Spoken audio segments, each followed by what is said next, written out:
get traded, he badmouthed the coach, he badmouthed the quarterback, he badmouthed the general manager, never played it down, and then got cut. If you just stick to the football field, he's a Steeler legend. That 6-year stretch that he had is literally unmatched. If you had Antonio Brown on your fantasy league team, he led you to fantasy league football victories. Him by himself. Does he deserve to have his number retired? Absolutely not. You can't be bad-mouthing your quarterback like that. He burned every bridge that Pittsburgh has. And there's a whole bunch of bridges in Pittsburgh, but is he still a Steeler legend based on what he did on the field? 100% absolutely.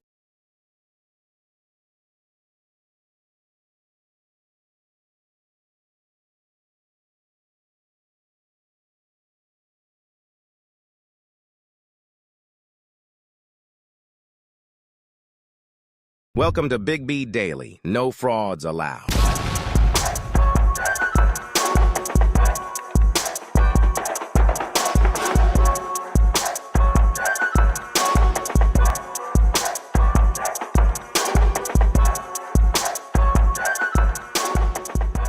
What is going on, everybody? What is happening? This is your man, Big B, Brian Hanley. This is... Whoa, what is going on here? There we are. What is going on, man? It's been that kind of morning, people. It's been that kind of morning. So what is going on, man? Welcome to Big B Daily. It's your man, Brian Hanley. Just wanted to chit-chat with you guys on a lot of stuff today, getting everything put together. Appreciate you guys showing up, man. A lot going on. We got a lot going on. Good morning, good morning, good morning. So, Goon Squad, I appreciate you guys being in here, man. Let's get this thing going. Look, a lot to talk about. Is Jason Tatum doing enough? You know, there's been a lot of scuttlebutt about him not doing enough, even though the Celtics are up 2-0. I think that's crazy talk, but we'll get into that. Next, Dan Hurley says no to the Lakers, stays at UConn. We kind of thought that was going to happen. We talked about that yesterday. We kind of thought that was going to happen. And then Mike Tomlin for my Pittsburgh Steelers signs a 3-year extension. We'll go into what that means for him and the Steelers, and then we'll open it up to questions, all that good stuff, man. So appreciate you guys. Thanks, everybody, for showing up, showing out. Let's get into the show today, people. Again, as always, man, thank you guys for showing up. I appreciate it. If you like what we're doing, you want to help support what we're doing, remember there's a plethora of ways that you guys can do that. The main thing is if you want to send any tips, gifts, super chats to help control the conversation and make sure you always get put up on the screen, you know how to do that. More importantly, like, follow, subscribe. All that good stuff. We appreciate you. We appreciate you. Let's get this thing going. So, Jason Tatum, is he doing enough?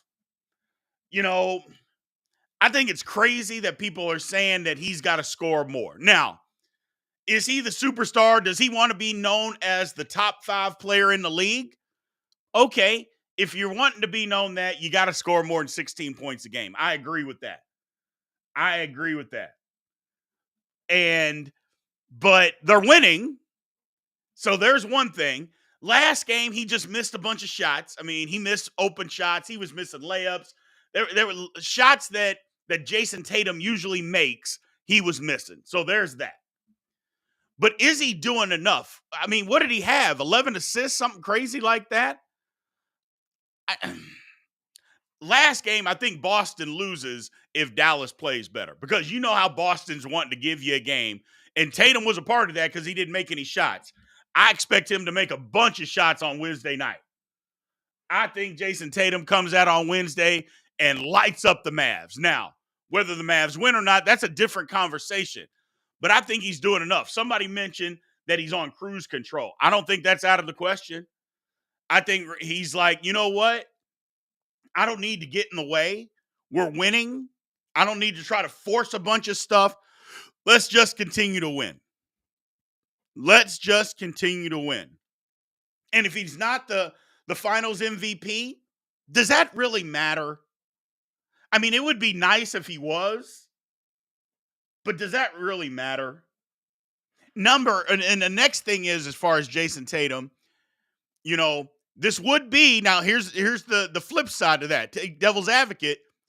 this would be the second finals that he hasn't played well. Because in the first one, he didn't play well. And this one, the jury's still out. He's not shooting well. And that's the difference. Not shooting well and not playing well are two totally different things. I know people will say, well, if you're not shooting well, you're not. No. You can have a bad shooting night and be doing everything else well. Like, he didn't play a bad game on Sunday in game 2. He didn't play bad. He just shot bad. There's a difference.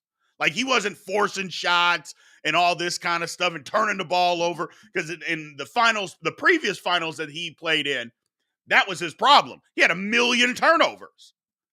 Well, he's not doing that. He just missed some shots. Well, okay. Sometimes guys miss shots. The best players ever had bad nights. Just the way that it works, man. So let's not confuse him shooting bad with playing bad. That is totally different. And I think we got to make sure that we understand that. So I think Tatum, personally, I think he's doing enough. Would I like to see him score more? Yeah. Yeah, I would. If he's a top 5 player, I'd like to see him score more. And the first 2 nights, he's had bad shooting nights. Now you got to end that. Because what the greats do is they figure out, oh, you know what? This is what's off with my shot. Maybe it's a little bit mechanical. Maybe I'm rushing it. Maybe there's something going on. They get in the lab and they figure it out. Well, hopefully Jason Tatum is doing that, is figuring it out. This is what I need to do. Maybe I get a layup to get me going. Something. Change some things. But I think that's what Jason Tatum's got to do.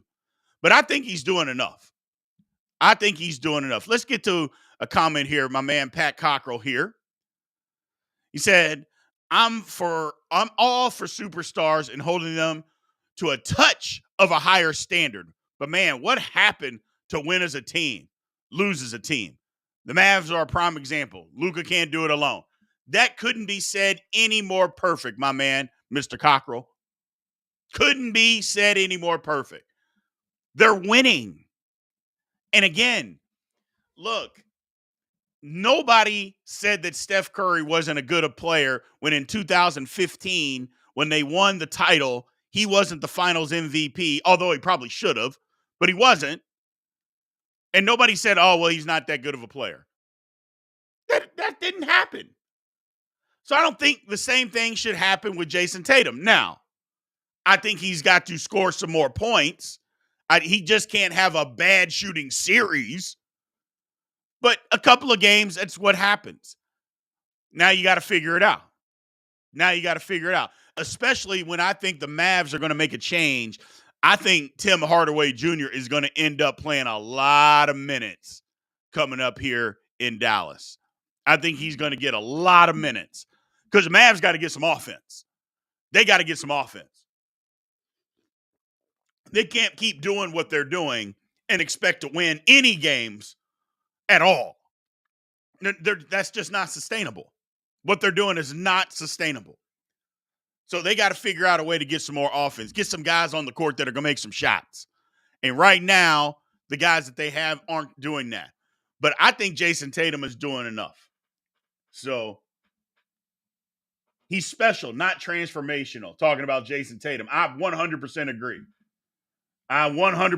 agree. Oh, and talking about Kyrie, can we now pump the brakes on Kyrie? I mean, I think the thing about Kyrie is everybody was jumping on his story because, look, in America, what do? We tear you down, and then we want to build you back up. And that's what happened with Kyrie. And everybody was on the build Kyrie back up, but tried to make Kyrie better than what he was. It's not that Kyrie isn't great. It's not that he's not a future Hall of Famer. But people were starting to put him on a pedestal that he's not on. And in this series, you're seeing it. You give him a little length. Some guys that with some athleticism, they're giving him problems. Now, can he get out of that? Yeah, probably. But he's not playing well. And I think Boston deserves credit for him not playing well versus just saying, well, it's Kyrie. Now, I'd give Boston credit. Both can be true, don't get me wrong, but give Boston credit. And somebody saying they think Kyrie shows up for game 3 and 4, I would not be surprised. I wouldn't be surprised if Kyrie don't go for 40 on Wednesday. Wouldn't be surprised. Would not be surprised. Is it likely? Yeah, it's kind of likely too. It is. I think Kyrie still Boston, that those fans have gotten in his head. He's got to be able to figure that out. And he started playing into it a little bit. Just go out there and just go play your game and move on, man. Just go move on. So just go move on. But we'll see. We'll see. Here's a good comment. Yeah. And we can slam the brakes on Kyrie. Celtics got Kyrie. Yeah, they do. They do. They got Kyrie on. Hopefully, like I said, he can break out of it. I would not be surprised if he don't go out and just throw in 40. I wouldn't be. So we'll see. We'll see. But we'll find out. I like I said, Jason Tatum, I think, is doing enough, though. I think Jason Tatum is doing enough. I wouldn't be surprised Jason Tatum doesn't get 30 points on Wednesday. He breaks out of his shooting slump and he goes berserk.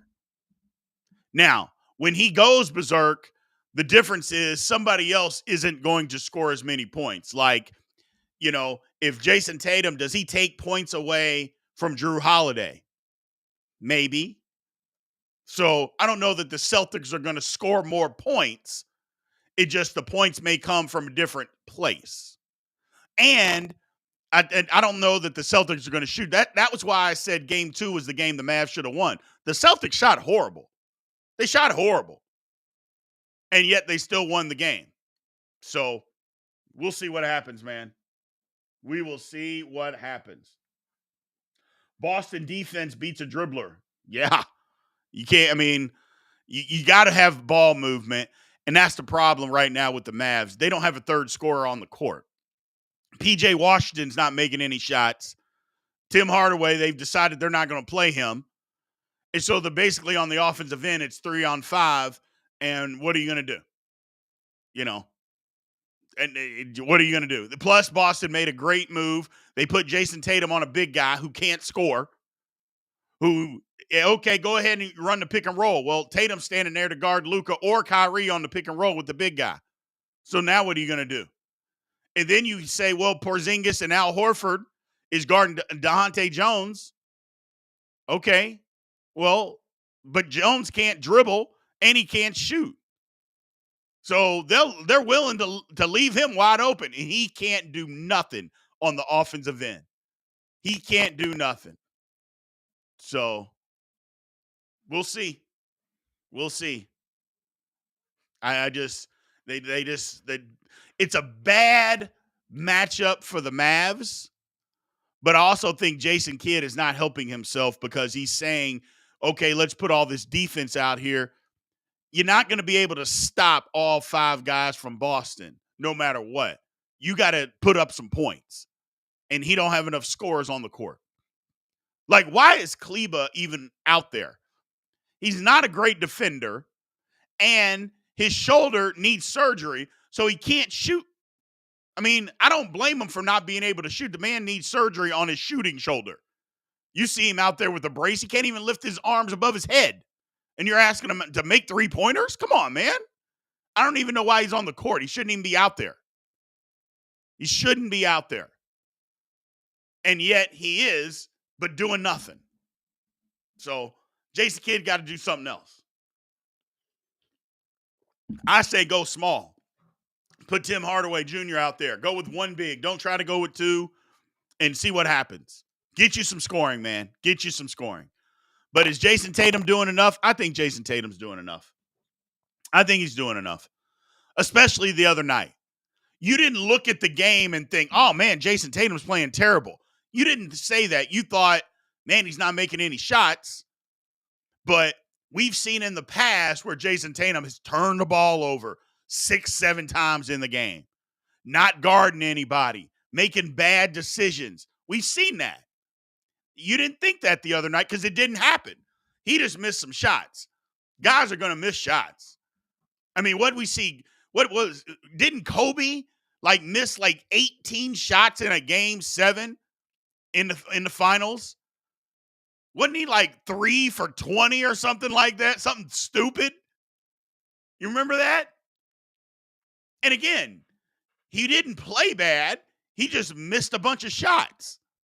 Sometimes, hey, it happens. It happens. So, it happens. But we'll find out. We'll see. I like Tatum. I think Tatum's doing enough.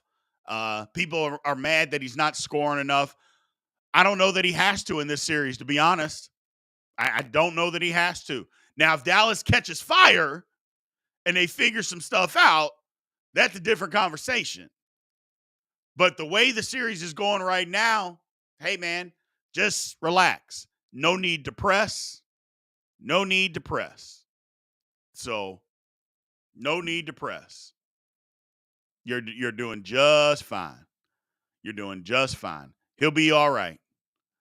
He will be all right. So, yeah, guys are going to miss shots, man.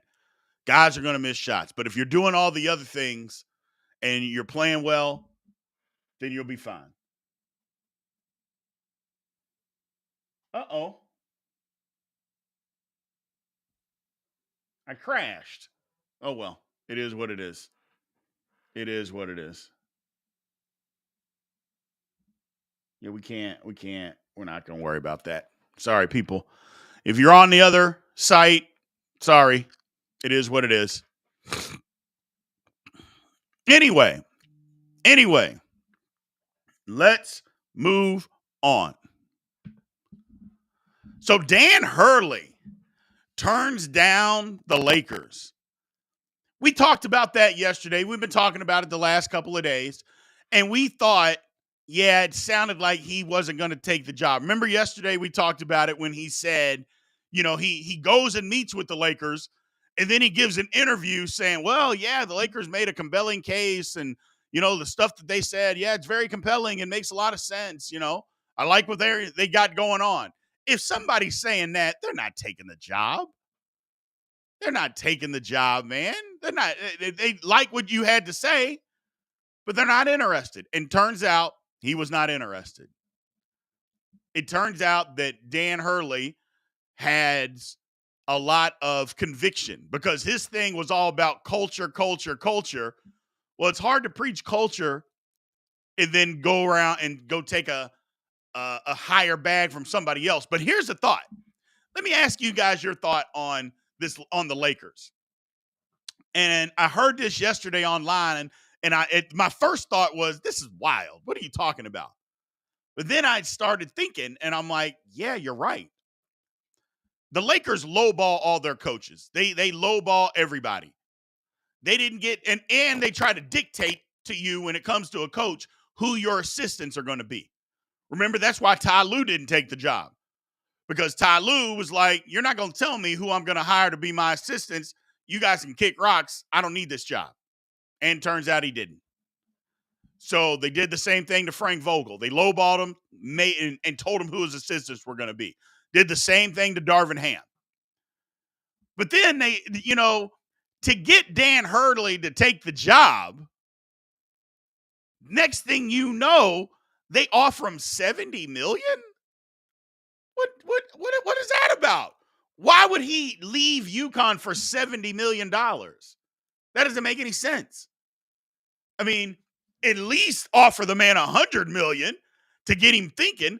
$70 million. Let me get this straight. I'm making 32. I'm in a contract or in talks with him. So now the reports are they had already been in talks about him getting $50 million before he even met with the Lakers. So for an extra $20 million, I'm going to give up what I built? No, I'm not going to do that. And he didn't. But the Lakers don't have that kind of money. Now, I know what you're thinking. Brian, you're crazy. Big B, shut up. The Lakers are full of money. Well, the franchise is full of money. But if you do a deep dive, number one, the buses don't own 100% of the Lakers. Number two, their money is not tied up, or it's all tied up with the Lakers. Like, they didn't make their money outside of that. Jenny Buss is not some millionaire or billionaire, excuse me. She's not a billionaire. She don't have billions of dollars. She's not Steve Ballmer or some of these other billionaire owners. So they didn't want to give them $100 million because maybe they didn't have $100 million to give them. Did we think about that? They're like, yeah, we can't give this guy $100 million. We can't pay a coach $100 million. Because remember, the coach's money doesn't come out of, the salary cap and all that. It's not part of that. That's basically an owner paying somebody to run his team. They don't have $100 million. And they definitely didn't want to give him $100 million. And I'm just thinking, well, yeah, that probably makes sense. Who would have thought the Lakers can't afford to buy a coach? Who would have thought? The Lakers just can't afford. Either they couldn't afford it, or they really just want to hire J.J. Redick and say, oh, well, we tried. We couldn't get him. But it was a lowball offer. So, like I said, the Lakers, I don't know who wants the job. I mean, somebody eventually is going to get it. If they hire J.J. Redick, it'll be one of the biggest laughing stocks that I've ever heard. And as a LeBron fan, I will not be able to say anything about LeBron is not pulling the punches and pulling the strings on what's going on. Nobody will be able to say that. Sorry. Now, here's a good comment. My man says, bring Phil Jackson back. That's what the Lakers need. They bring Phil Jackson back. There is a 0 chance that LeBron James will be there. There is a 100% chance that Anthony Davis will ask for a trade. So they can bring Phil Jackson back if they want to. And maybe that is what they need. Maybe they just need a fresh start and start completely over. I'm not opposed to that if you're a Lakers fan, and say, you know what, we got to start over. But if you bring Phil Jackson back, LeBron ain't coming and AD's going to ask out. That I know for a fact. So, a good question, Pat. I don't know why J.J. Redick is even an option. I have no clue. It's kind of the same reason why I had no clue, and the rest of the basketball world had no clue on why Steve Nash was an option. At least Steve Nash had tried to, he was working behind the scenes as an analyst, working with players. At least he was doing that. J.J. Redick's not even doing that. J.J. Redick's just been on ESPN, calling games, and doing a podcast. There's no doubt that J.J. Redick is super smart. Hell, he wouldn't have been able to play in the NBA for as long as he did if he wasn't smart. He didn't have all the athletic tools. He could shoot, but J.J. Redick knew how to play basketball. But just because you know how to play basketball doesn't mean you know how to coach basketball literally at the highest level. Doesn't mean you can resonate with people. Doesn't mean that you can galvanize grown men. Doesn't mean you're a leader of men. Doesn't mean any of that. And so for people to just assume that he's going to be fine, I think is asinine. But I don't know. I think it's a horrible look, to be quite honest with you. I think it's a horrible. I don't think J.J. Redick has any business being a head basketball coach of anything at this time. Nope. And again, I know I'll get accused of this. I don't like when assistant coaches get passed up, deserving coaches get passed up for people that haven't earned the job. For instance, why isn't Mark Jackson getting a head coaching job? How come we can't hire Mark Jackson? I mean, he built Golden State. Now, don't get me wrong. Steve Kerr took it to another stratosphere. But he started it. And he didn't get along with the owners. That's why Mark Jackson got fired. He didn't get along with the owners. Seems like he's been blackballed because why hasn't he gotten another chance? We've seen guys like Doc Rivers go be thrown around the league a million times. Frank Vogel. Well, I think Frank Vogel is actually a good coach.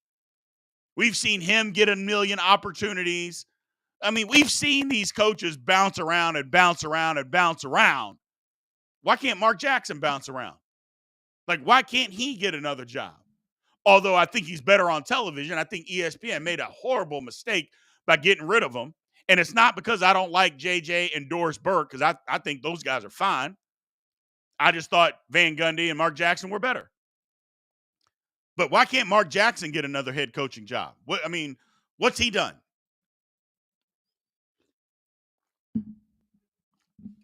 I don't know, people. It's silly. It's silly.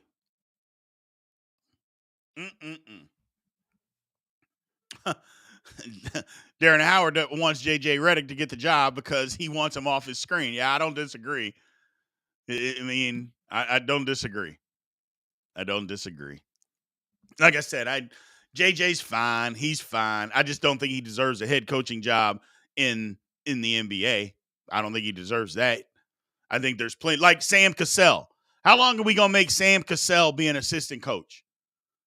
I mean, everybody around the league talks about how good of a coach that Sam Cassell is, how he galvanizes players, how players love him. How long are we going to make him be an assistant before he gets a head coaching job?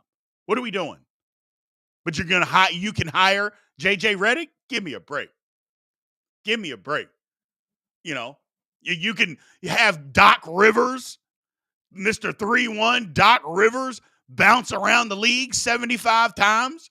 We can allow that? Come on. Gee, many Christmas. It's crazy. It's just crazy what's going on, some of these decisions. Come on, Lakers, hire Mark Jackson and be done with it, man. And if LeBron don't like it, let LeBron go. Let him go.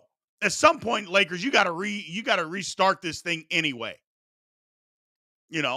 Hire Mark Jackson, earn some credibility back, and go build this thing again. But hiring JJ Redick, which personally, I don't even think JJ Redick's going to get the job. I think that was a smokescreen and a rumor. So, smokescreen and a rumor. But we'll see. We will see. I don't know. It's interesting. Very interesting. Let's move on, people. Again, as always, thank you guys for showing up. I appreciate everybody being on Big B Daily, man. Thank you guys. Again, if you support the show, want to help support the show, remember to like, follow, comment. And you can always click the link on the bio. Send any kind of tip if you choose. And also, again, to kind of drive the conversation, super chats are always available, man, and very much appreciated. So we thank everybody that's done that in the past, and we'll do it in the future. Let's move on. Mike Tomlin got a new 3-year extension from my Pittsburgh Steelers. As a reminder, Steelers Almighty podcast is out and available anywhere you get your podcast. Also, it's available on YouTube. Make sure you go to Steelers Almighty on YouTube and subscribe. YouTube.com/Steelers Almighty. Make sure you do that. We're 60 days in, and we are growing like wildfire on that thing, people. So I appreciate the support there. But yeah, Mike Tomlin gets a new 3-year extension. I thought, and I know a lot of Steeler fans thought, okay, this is when the Rooneys are going to say, okay, it's time for you to prove this thing, Mike Tomlin. Not necessarily prove himself, but show, okay, we've got to flip the script on this. It's time to go win. And I need you to prove that you can now win without Ben Roethlisberger. Well, apparently the Steelers feel differently. And they came out and said it. Stability is a big thing, and Mike Tomlin brings stability. He is a huge part of our future. Now, let the Steelers go 5-12 this year. I think it's a different conversation. I think Mike Tomlin could still be let go. I believe that. Wholeheartedly, that could happen. Having said that, I think Mike Tomlin's going to be in Pittsburgh for a while. Good or bad, I think that's what's going to happen. A 3-year extension and not a 2-year extension. I think with the 3-year extension, I think the Steelers are saying, yeah, he's going to be here. So I don't know if Steeler fans like that. But we'll see. We'll see. I don't know. I don't know how I feel about it right now. Like I said, I am a big Mike Tomlin fan, but I'm a Pittsburgh Steeler fan as well, first and foremost. And I'm just not sure that unless he's changed his philosophy on how to win football games, if he's done that, I can live with it. But if he hasn't done that, then I can't live with it, because I've said this a million times. In today's football, the way that football is played, you cannot just get by with mediocre offense, outstanding defense, good special teams, and hope to make a play at the end to win the game. You can win games that way. You cannot win in the playoffs. You have got to be able to put up points. You've got to be able to give your defense a rest. You can't continuously have 3 and outs. Steeler drives are constantly 3 and out, 8 plays, touchdown / field goal. 3 and out, touchdown / field goal. And they end up with 14 or 17 points a game. You're not winning consistently like that, man. You're just not. And that's where the Steelers are. That's where Mike Tomlin has lived. Well, you can't live that way, man. The rules aren't allowing for defense to do the things that they used to be able to do. You can't do it anymore. So we got to change. We just got to change. So hopefully Mike Tomlin understands that. It looks like they've rebuilt their line, so they're dedicating to running the football. I love that part. We'll see what the quarterback situation looks like. We'll see what the wide receiver situation looks like. I like Arthur Smith. I was against it at the beginning, but he's on my team. I got to root. So I got to root. But we'll find out what's happening with the Steelers and Mike Tomlin. Like I said, the extension is something good, and it can be something bad. But we will see. More importantly, I'm going to talk about this on Steelers Almighty tomorrow, but it was very important to bring up today because, like I said, Mike Tomlin is one of the best coaches in the National Football League. There is no ifs, ands, or buts about that. There's no questioning or denying any of that. But sometimes you wear out your welcome. Hopefully that hasn't happened in Pittsburgh. So hopefully that hasn't happened in Pittsburgh, because I would hate for that to have happened, and yet we're still running the coach out there, running the same philosophy out there, and it's not getting us anywhere. We're not getting any better. So it's a good question. Haven't the Rooneys earned the benefit of the doubt in coaching decisions? You can say that, but they fired Chuck Noll. They ran Chuck Noll out. And if you can run Chuck Noll out, you damn sure can run Mike Tomlin out. So it's not about haven't they earned the benefit of the doubt. Yeah, they have. But that doesn't mean that they're not above criticism. They're not above making mistakes. And like I said, they ran Chuck Noll out, and the man had won 4 Super Bowls. And they were done. So why can't you get rid of Mike Tomlin again? And don't talk to me about some undefeated, this record of him being above 500. It's a great feat. It is. But in the grand scheme of things, it doesn't mean anything, because if you're above 500, the last 7 years, they haven't won a playoff game. 4 of the years, they didn't even make the playoffs. So at what point do we want something better? That's all I'm saying. At what point do we want something better? But we'll see. We'll see. Could always be worse, too. And I think that might be part of the problem, is it could always be worse. So you get rid of Mike Tomlin, who are you replacing him with? Are you getting better? Because if you're not getting better, then what's the point? There's that. So we'll see. We will absolutely see. Let's move on, man. Q&A section today. My man Mo Talk Sports. Big B, what do you expect from George Pickens this year? I'm expecting a breakout season. I am too. It's quiet as it's kept. He had a decent season last year with below average quarterback play for the majority of the season. He didn't have a horrible year last year. But if the offensive line is better and they can run the ball more, that means they'll be able to protect better. We definitely will have better quarterback play. Can't be worse than Baby Hands Pickett and Mitchell Trubisky, and even Mason Rudolph. It will be better.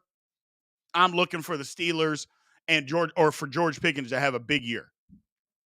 A big year. So we'll see what happens there, man. But yeah, I'm expecting that. I can't wait for football to start. This period right now, this lull, like I said, I told you all before, I'm in basketball fatigue. Even though the NBA finals are going on, I'm still basketball fatigue. I'm over it. I'm ready for football. I'm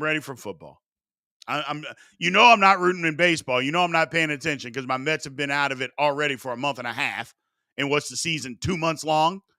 And my Mets have been out of it for a month and a half already. So I'm done with baseball. I can't wait for the Olympics, and I can't wait for football. Can't wait for both. So that's what I'm looking forward to, man. I am looking forward to that. What else you guys got, man? What else do we got here today? Big B, what was your major in college? Communications. So what else do we got? Mike Tomlin, NFL, college football. We're talking about the finals. Y'all, better yet, are we thinking Dallas is going to win tomorrow? Game 3 at home. The role players haven't made any shots on the road. They've done nothing. Kyrie has struggled. Does all that come to a head tomorrow and Dallas just plays out of their mind? I kind of think it does. I think Jason Tatum bounces back, but I think the onslaught that Dallas is going to give Boston is going to end up being too much. It'll end up being too much. And I think Dallas just overwhelms them. That's what I believe. So I could be wrong, but that's my thinking. That is my thinking. So,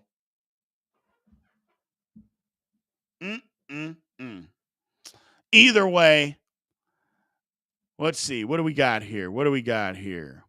Above 500 with baby hands is a coaching accomplishment. My man, K-Net, yeah, you're right, Ken. Going with baby hands Pickett and being able to be over 5. Think about this. When Ben Roethlisberger got hurt and hurt his elbow and missed 14, 15 games that year, the Steelers still finished 500 with Mason Rudolph and Duck Hodges as the quarterback. That's why it's so hard for me to just say, get rid of Tomlin. Freaking a duck was the quarterback. And yet we still finished 500. Now, 500 isn't great. We want more than that. But injuries happened to your quarterback, and you had a guy named Duck Hodges that was your quarterback, and you still finished at 500. Unbelievable. And not only that, hell, if Mason Rudolph hadn't gotten hurt, the Steelers, if they would have won one more game, they would have made the playoffs that year. And that was with Ben missing, 14 games? Whew. Tomlin's a magician, man. He's a good coach. You can't take that away from him. You just can't. So, all right, people. Thanks. We're going to shut this one down for today. I appreciate everybody being in here. Thank you, guys. We're cutting this one a little bit short. I appreciate everybody being in here. Thank you, guys. Again, Big B Daily, Monday through Friday, 9 a.m. Central Time, 10 a.m. Eastern Time. We appreciate everybody being in here. We'll holler at you guys tomorrow, man. Have a good one. Aloha.